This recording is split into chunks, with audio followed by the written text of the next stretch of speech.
Thank you for listening to this week's message from Go Church. We hope it encourages you today. For more information about Go Church, check us out online at letsgo.church. We hope you enjoy today's message. Go Church, it is so good to be here with you this morning. If we haven't had a chance to meet you, haven't been here in a while, it's your first time. My name is Thomas.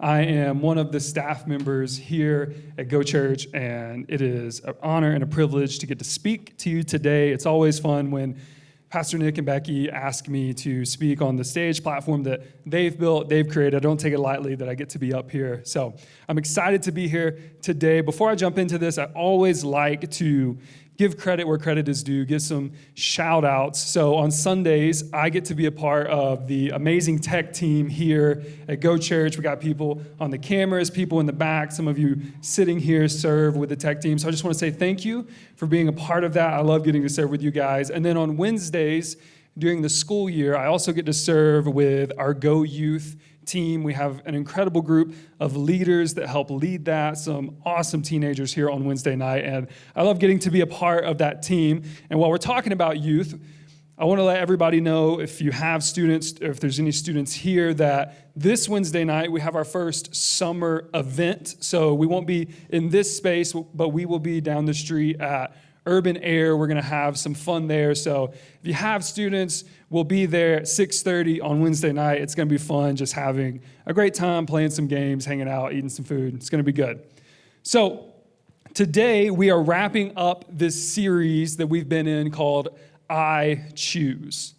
And in this series, we've been looking at some topics and figuring out how we can make decisions and make better decisions, because what we choose today is going to impact what happens to us in the future. We are literally making choices that are going to shape who we are.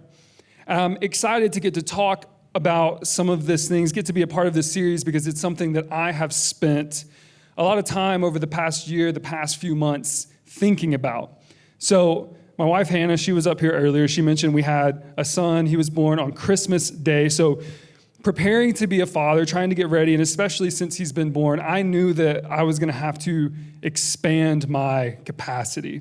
I was going to figure out how to do more in the same amount of time that I already had. And to do that, it was going to take a lot of work. So I've been thinking about this, of what can I do? How can I make better decisions now to help set me up for success in the future? And I actually got to do a fun exercise. I did this in therapy in January. My therapist, he said to pick somebody that I looked up to. Thank you. Yes. Pick somebody that I look up to, and it could be anybody. They could have lived already. They could be alive now. It could even be a fake person. Like I could pick Superman if I wanted to. I did not pick Superman. But pick anybody. So I picked somebody, and he said to write down 7 things that I admired about this person. So I made a list of 7 things, 7 good things. And then he said to pick 3 things from the list of 7 that I wanted to see or try to shape my life around. So I'm looking over this list that I made with 7 things on it. And the first one that I circled was loving. I wanted to find a way to be more loving, to love my wife better, to love my son better, to be a better friend to the people that I'm friends with. And what could I do to take this love that God has given me and make sure that people around me feel this, that how can I express it better to others? That was the first thing I picked. The second thing that I circled was approachable. I am an introvert by nature. Maybe some of you have briefly ran into me on Sunday mornings, and we've had some kind of awkward exchange where I didn't really say much. It's just hard for me sometimes to want to be social. So I've been working on this. What can I do to be more approachable, to not be anxious about conversation, and to talk to people, to be friendly? So that was the second thing I circled. I want to be more approachable. But the third thing I circled, and where we're going to spend a lot of our time today, most of our time today talking about, is I circled the word disciplined. This was something that I knew I was going to need more of just in general, but if I wanted to expand my capacity to take care of everything that has been entrusted to me, everything that I've got going on, I knew I was going to have to be disciplined. So I've done some things. I've started to block out different times in my calendar. I've got an app where I put all of my to-do stuff. I've got an app where I'm tracking all of these habits that I think is important. And I don't know if you've ever tried to like be more disciplined, but what I've discovered is that it's really, really hard. It's really hard, and it's this weird thing where like first thing in the morning, I'm really excited to do stuff, but then that wanes throughout the day. And then I get this like weird kick of productivity at nighttime, but then it's like, well, do I want to do stuff now, or do I want to just like play on my phone and go to sleep? So it's been hard to be disciplined, but I think the reason is because being disciplined is difficult. It's uncomfortable. There can be pain that comes with being disciplined, especially if some of the stuff that we're trying to be disciplined with are physical things. There's actual physical pain. There might be mental, emotional pain that comes with it. But in life, something that we can't escape either way is pain. If we choose to not be disciplined, there's also pain that comes with that. And that leads us to our one big thing today. This is on your communication card. You can write this down. Our one big thing today is this: I choose discipline over regret. I choose discipline over regret. There's all these different choices we get in life. Sometimes, growing up, we had to make decisions. Are we going to choose to be disciplined and listen to what our parents tell us to do? Or are we going to have to live with the regret of the consequences that come with that? Are we going to choose to be disciplined and live within our means, or are we going to have to live with the regret of massive amounts of debts that we have to climb out of? Are we going to choose the discipline of saying no again and again for any kind of temptation that comes our way, or are we going to live with the regret of having to break addictions, break habits that we have in our life? But what we need to know today is we have these choices, and in hindsight, it always seems simple, right? All of these consequences, we don't want these things. But when we're in the middle of it, what I find myself doing is I can write down and map out the things I want to do, but then I'll get in the middle of it and I'll give in to the things that I didn't want to do. And I find myself in this balance of I don't do what I want to do and I do what I don't want to do, and it just feels like something's off. It feels like I can just never win. And the Apostle Paul, he actually writes about this in the book of Romans. This is in Romans 7. He says this: I don't really understand myself, for I want to do what is right, but I don't do it. Instead, I do what I hate. I want to do what is right, but I can't. I want to do what is good, but I don't. I don't want to do what is wrong, but I do it anyway. Then he goes on to say, oh, what a miserable person I am. Who will free me from this life that is dominated by sin and death? Thank God the answer is Jesus Christ our Lord. I don't know about you, but when I read this passage, it's nice to know that I'm not the only person that has ever felt this way. And I'm sure there's times in our life where every single one of us in this room have experienced this kind of feeling. And the good news that I want us all to know today is that there is a God who loves us and who cares about us and who can deliver us from these things that we feel so trapped by. He's gone before us and he has good things planned for our life.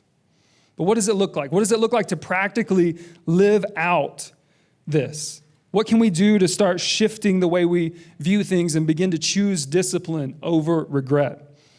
We're going to continue to learn from Paul and see what he has to say about this idea of being disciplined.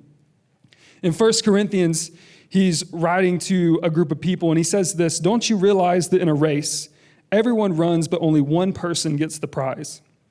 So run to win. All athletes are disciplined in their training. They do it to win a prize that will fade away, but we do it for an eternal prize. What he's talking about is kind of the premise of this whole series that we've done, right? Is that there's decisions that we get to make that have this lasting impact. But maybe when you hear this, if you've been around church for a while, maybe this example kind of feels different from other stuff you've heard in the Bible. And if you haven't been around church before or read a lot of the Bible, a lot of the stories and examples are agriculture-based. It's about farming and fishing and livestock, because this is kind of what the world ran on when the Bible was being written. Everything, all these different places kind of would rise and fall based on how agriculture was going. So hearing this story is a little bit different. This example is different from a lot of the stuff that's in the Bible. And at first it might seem odd, but if we look at the audience that this was being written to, the people in Corinth, they were familiar with these games that were called the Isthmian Games. These were games that we would kind of relate it to the Olympics. There was a lot of pride in it, a lot of patriotism in how well you can do in these games. And the training that people would go through was intense. It was a strict diet. There was no alcohol. They would go through intense training. They would expose their bodies to extreme heat and extreme cold. And this was would have been crazy to see what people would go through for this. But what they had done is they had decided what mattered the most to them, more than anything, was they were going to win their race. They were going to win this competition. And it didn't matter what shortcuts were presented to them, what comfort was presented to them. They were saying, no matter what, I want to win this race. And that leads us to this definition I want us to look at. When we think of discipline, this is on your communication card. You can write this down. Discipline is choosing between what we want most and what we want now. Before we move on any further, I want you to channel this energy of these athletes. There's a couple spots on your card with some questions. These athletes, they had decided that what they wanted most was to win, and they had this plan, this training plan set up to help them do that. Before we move on any further today, I want you to answer these same two questions. The first one is, what do you want most? Really? Not, I want to win the lottery or I want a fancy car, whatever. What do you want the most actually in your life? And I'm going to stand up here and awkwardly pause for a second for you to write something down. So think about it. What do you want to see? Do you want to be closer to God? Do you want to have closeness in your marriage and your friendships? Do you want to lose a little weight, be a little healthier? Do you want to break some habits? Do you want to get out of debt? What do you want the most? And I also want to say thank you. I see your pens moving. That makes me feel really happy that I didn't have to just stand up here and wait. And the second question, you see it on there, it is, what do you need to choose now to achieve what you want the most? What is an actionable step you can do to work towards the thing that you want the most? In some of those examples I said, maybe you want to be closer to God. That could look like a lot of things. Maybe you turn the alarm back a few minutes, get up a little earlier, have some intentional time praying, reading the Bible. Maybe you pick out a Bible plan and see what you can pull out from reading the Bible. Maybe the next time small groups open up here at Go Church, you need to sign up for a small group, get connected to other people who are also trying to get closer to God. Maybe it's time to stop just receiving on Sunday mornings when you come to Go Church, and it's time to join the Go team, jump on a team, and start serving and giving back. If you want to have more closeness in your marriage, maybe it's time to get that babysitter and get a date night going. Have some intentional time where you can talk to your spouse. Maybe if you have something going on in your relationship and the two of you have done everything that you can on your own to figure out how to resolve it, maybe it's time to bring in a professional to help you with that. Seek help, get some counseling to help you in your marriage. If you want to get out of debt, maybe it's time to clip up those credit cards. If you're trying to lose some weight, maybe it's time to get some accountability, get somebody to help you with your diet, help figure some stuff out. Whatever it is, what are some actionable steps you can take today? Because all of this is not going to happen on accident. These runners, these trainers, these athletes that wanted to win this prize, they were not going to just accidentally get into the shape they needed to. We have to take steps every single day to do this. And that leads us to our one big action where we're going to spend the rest of our time today is this. It's on your communication card. Our one big action is I will have purpose in every step of my life. I will have purpose in every step of my life. Paul continues in 1 Corinthians with this example of racing. He says, with our one big action, so I run with purpose in every step. I'm not just shadow boxing. I discipline my body like an athlete, training it to do what it should do. Whatever the thing is you want most, like I said, you're not just going to randomly stumble into that. You're not going to stumble closer to God. You're not going to fall to a place of being a good parent. That's something that is going to take work. It's going to take intentional steps. Now, as I mentioned earlier, I've been working on being disciplined. I am not the most disciplined person. So what this looks like for me is literally every decision I'm trying to make, everything that is put in front of me, every step I'm taking, I'm saying, God, I need you here. And now, God, I need you here. God, help me make the decision. Help me to have purpose and be intentional in every single step. One of the ways that, as I was putting this together, I had this kind of mental picture that I think really connects and helps me grasp this idea of being intentional and having purpose in every single step. And it's this idea, it's this funny thing. Hannah, my wife's dad, he loves his yard. He wants to have a perfect front yard. That's what he wants more than anything, is this perfect, pristine front yard. So much so, Hannah told me when they were growing up, they weren't allowed to play in the front yard at their house. They could do whatever they wanted to do in the backyard, but the front yard was off limits. Now, this is still something, they don't live in that house anymore, but this is still something they do in the house they live when we got married and we would be going over there. I would be parking in front of the house at the sidewalk. And when you come out the front door, the easiest thing to do, the shortest path to my car is just straight through the front yard. And this was the path I wanted to take. It's the easiest one. But one time, I got caught taking this path, and I'm walking in the front yard, and I hear, hey, what are you doing? What are you doing? Do not walk in my yard. Are you crazy? So I had to back up. I'm sorry, sir. And this means, even though this is the shortest path, if I wanted to get out to the sidewalk or if they want to go check the mail, since they've decided what they want the most, what he wants the most is to have this perfect front yard, he has to come out the front door, he has to walk over to the driveway, walk down to the sidewalk, and over to the car.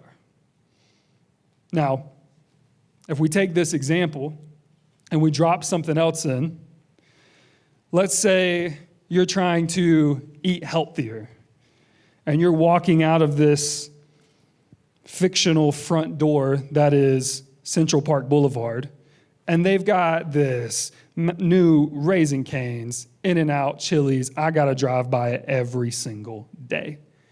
But I want to eat better. I want to eat better. So I have to make the decision, well, what do I want most? Well, I want to feel better. I want to save a little bit of money. Okay, so the purpose in every step is I'm going to eat at home. I'm going to save money. I'm going to go home and cook.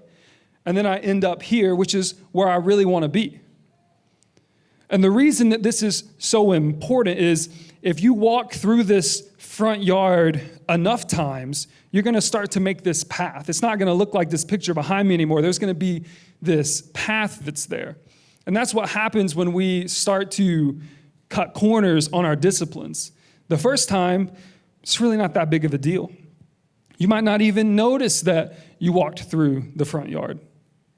But over time, as we make these pathways, that's the same thing that happens in our brain. Because when we cut these corners, when we do things we're not supposed to do, the first time we do it, we get this kind of like dopamine hit. Like, oh, well, I didn't get caught swiping the card at In-N-Out. That was awesome. But then you apply that to, you're going to cut corners in your marriage. You're going to cut corners in other financial areas. The first time, it's going to feel good, but then you're going to have to keep on upping that. And if you do that long enough, you're going to make these connections in your brain where you walk up to the yard and it's not even a question anymore. You're just going to walk right through it. And these are a hard thing to break. For me, something that I have been working on and experiencing this past December, I was diagnosed with OCD. And I've spoke about this before. And the kind of OCD that I was diagnosed with is called scrupulosity. So it's this moral type of OCD. To give you a little bit of a picture, just imagine briefly just the thing, whatever the thing is that you would struggle with the most. Okay, so whatever that is. And then you think about that thing, or there's some kind of temptation or trigger, and then you immediately feel this guilt and shame tied to it. This is what I'd been going through for a long time. And what I would do when this would happen is I would just immediately go and tell Hannah whatever it was. It did not matter, the subject matter. I was going and dumping all of this on her. And at first, when I was experiencing this, I thought, well, I have done something wrong. I've thought about something I shouldn't have thought about, whatever it is, and now I need to tell her this. And what that turned into was just dumping stuff on her over and over and over again. But then once I started to go see somebody and get some help about this, I realized and got this diagnosis. And what I learned was I was really just going and dumping this stuff on to Hannah so that my anxiety would go away. It wasn't necessarily because I felt like something was wrong, but I would go get the assurance I needed, go get that hit of dopamine that I needed to feel better. And I'd made this pathway through this front yard of, well, this is just what I do. When something is wrong, I go unload this onto her, and I feel better again. And it's funny, everything we're talking about today, the treatment that I've had to go through, it's called ERP. The last part of it is response prevention. What that means is, anytime I have to make a decision or feel this way, the only way that I'm going to get better is instead of going this way, is to go this way. So every single day, I have to say, God, I need your help to do this. If it was just up to me, I would go feel better every time because I'm a human. That's what's going to happen. But with God's help, I'm able to have purpose in every single step that I take. And this is something that I have to do every single time. Anytime I sway from this, it's not helping me get better. Another reason that I want to do this is because what I have, my front yard, is I want to have an incredible marriage. What I want more than anything is to have a great relationship with my wife. What I want more than anything is to be the best dad that I can be. And if I want to do that, the loving thing to do is to take this seriously, to take this treatment seriously. If I want to be approachable, like I was talking about earlier, if I want to be approachable for her, I've got to have this, I got to start working on this so she feels like we have this closeness and she can come and talk to me about things. If I want to be loving, this is how I'm loving to her, is I'm not just using her to not be anxious anymore. I have to make these decisions every single day. And it's not an easy thing to do, but what I don't want to do, back to our one big thing, is I don't want to look back and have regret.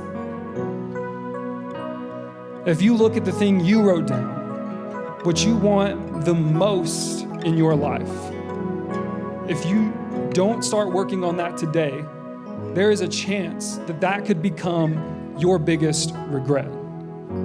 What you want most, if you don't start working on it today, has the potential to become your biggest regret. But the good news is that we have a Father who loves us. We have a Father who wants to be there and meet us where we're at and help us have purpose in every single step that we take. And I believe that that's something that we can all see happen in our lives. Now, something that I don't want to gloss over with this conversation is I never like to just say, just put all of your trust in God and everything will be okay. There is a lot of truth to that. At the end of the day, there's a lot of truth to that. But maybe you're sitting here and you're saying, well, I have walked through this front yard my entire life. Time and time again, I have made the mistake. I've chosen the thing that I want now over what I want most. And I have these connections. I have these things that I'm struggling with. What I want to tell you today is don't give up hope. There's two things that I think you should do today to start changing the way that you're walking through life so that you can have purpose in every single step. The first one is this, and it is to submit your life to Christ. Maybe you've never done this before. Maybe you've done this multiple times. But this is the first step to making change, is resubmitting or submitting your life to Christ. Paul says this in 2 Corinthians, anyone who belongs to Christ has become a new person. The old life is gone and a new life has begun. The moment you accept Christ into your life, he begins to start working inside of your heart, inside of your mind. It's not instant, but over time, through work, he can start to renew your mind supernaturally. He can start to change what your responses are when you're presented with decisions. The second thing that I would encourage you to do is to get help. This could look like a lot of things. This could look like finding a therapist. This could look like going and telling a friend what you're going through. It could look like a lot of things. And if this is something that you need help with, just make a little note on your communication card so we can reach out and be in touch with you and help you get the help that you need. Because something we always talk about, something Pastor Nick says a lot here, is that every single one of us need a good coach. Every single one of us do. Good athletes, all the best athletes in the world have a good coach. All the smartest people in the world had great teachers. There's nothing wrong with having somebody speak into your life, having somebody outside of your experience speak into what you're going through. So today, as we wrap up, I want you to remember this, whatever you wrote down for what you want the most. Take some steps, start working on that this week so that it doesn't become your biggest regret. Let's pray. God, we love you so much. Thank you that you can make us new. Thank you that you can make us whole. God, today I ask that you would start to show us these areas of our lives where we need to be more disciplined, where we need to stop cutting corners, where we need to think about what we want to see happen in the future. God, I pray for somebody in this room right now that might be, maybe this didn't really hit with them and they're thinking, I don't really have this area. I pray that you would show them any blind spots that might be there. Show them any blind spots that might be there, God. Help us to be humble in our approach. Search our hearts. Show us these areas of our lives where we need to have purpose in every single step that we take. God, I pray that you would surround people with people that can help them, people that can speak into their lives, people that will hold them accountable, can encourage them in you. And listen, if you're here today and you want to resubmit your life to Christ, or maybe you never have given your life to Christ, the good news is this, is that God sent his one and only Son for you. And he came, he lived a perfect life. He didn't sin a single time, even though he was faced with every single temptation, every single choice that we were faced with. He experienced every single one of them, and he didn't sin. But they still nailed him to the cross. He died a sinner's death. He took on our sin. He took on your sin. He took on my sin so that we could one day live again with God. And they put him in a tomb. He was in that tomb for 3 days, but on the third day, he rose again and he sits at the right hand of the Father and he intercedes for us. He has good things planned for us. And if you want to make God the Lord and the leader of your life today, the Bible says all you have to do is believe in your heart that he died and rose again and confess with your mouth, and you can be saved. So if that's you, all you have to do, just pray this prayer with me. Say, Jesus, thank you. Thank you for choosing me. I make you the Lord and the leader of my life. I will follow you from this day forward. It's in your name I pray. Amen. Thanks again for listening to this week's message. To stay in the know with Go Church, be sure to follow us on Instagram and Facebook at letsgo.church. You can also download our app from the App Store by searching Go Church. Have a great week and God bless.